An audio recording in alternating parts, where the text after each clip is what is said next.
But I think another question is, what can we on the outside learn from people who are doing theater in prison and just from listening to prisoners' voices?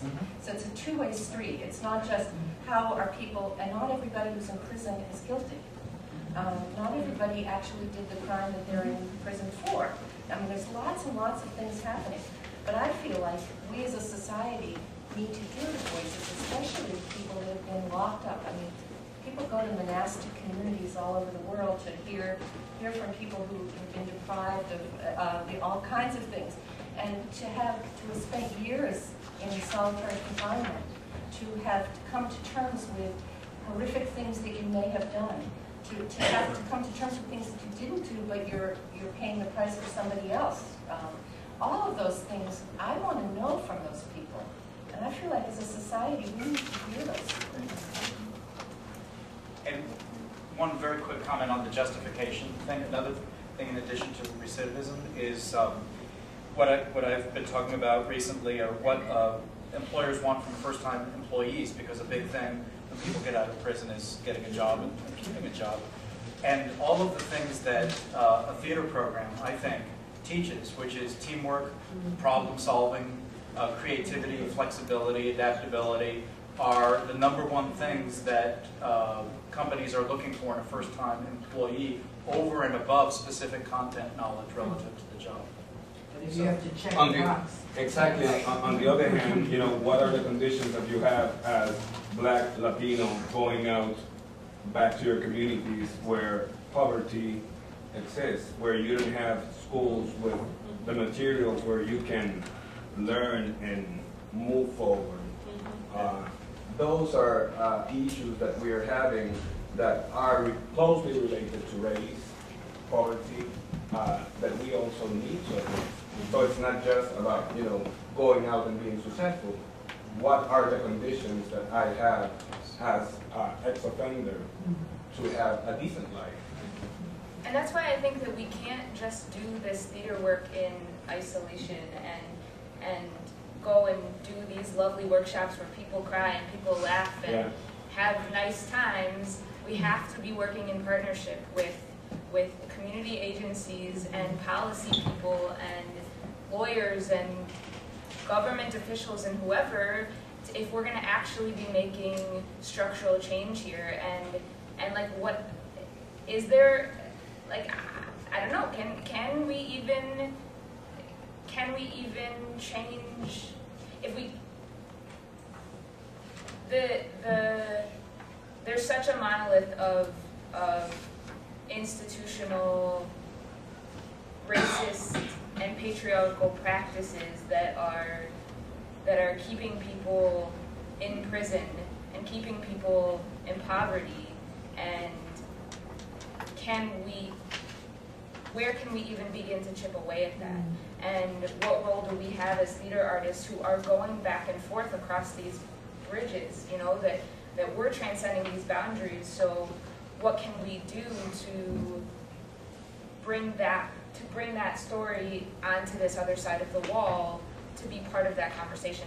I really don't have an answer. Does Buzz Alexander's book get into a lot of this? It questions it. I think that he raises those questions. Buzz published a book this spring about some of the issues. I think that the PCAP's work has a difficult relationship in Michigan because they, I think that a lot of PCAP members and staff members have political views that they can't express because of their intimate relationship with the Department of Corrections, and I think that that's a fine line that a lot of us walk in. So I think that Buzz actually talks about that a bit more in his book than he has publicly before. That book, by the way, is titled "Is William Martinez Not Our Brother?" Very highly recommended. There are many, I would imagine, many activists who are both community activists in the audience who might want to address your questions, or if not, ask another question. But I do think there are some people. Well, accepting the premise that theater is the opposite of incarceration, which I think one of you said. Yep. restrictions were placed on you doing this work? Sorry. I'll just say that. I'll just give you a very small. Because it all sounds very altruistic and loving and fabulous, but I know that they didn't just let you loose. I'm going to give you a small story that you have to. I am very much an outspoken kind of person, and you have to learn. Kurt talks about this in his chapter, which is interesting. You have to look. You have to either decide to keep your mouth shut, or you have to decide to keep your mouth shut, or as I did, flirt with the officers, or you have to make a decision how you are going to survive, because in some ways you're in not of course the same situation, but you're in a situation where you don't get, at least in my case, any kind of special privileges. And then I came in the day where there was searches, no metal detectors, they pat searched you.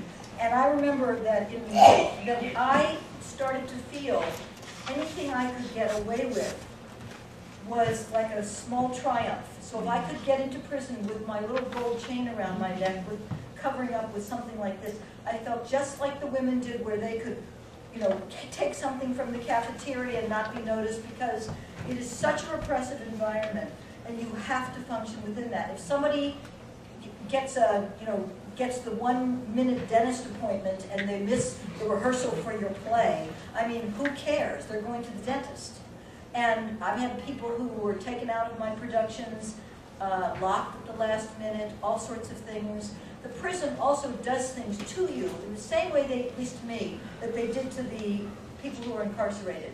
So that if I crossed any kind of line, I made a phone call to try to get something, I went above command, I was not allowed this, I did something else, I was sent to retraining. Everything along the way, I was treated in the same way as the people who are inside. And if you want to work inside, then you shut up and you deal. And that's really, I'm not saying for, that it's always like that, but I do believe that most prisons in this country, adult prisons in this country, are set to keep you out. Even if they let you in for whatever reasons, they are not interested in you. They used to call my theater program fluff.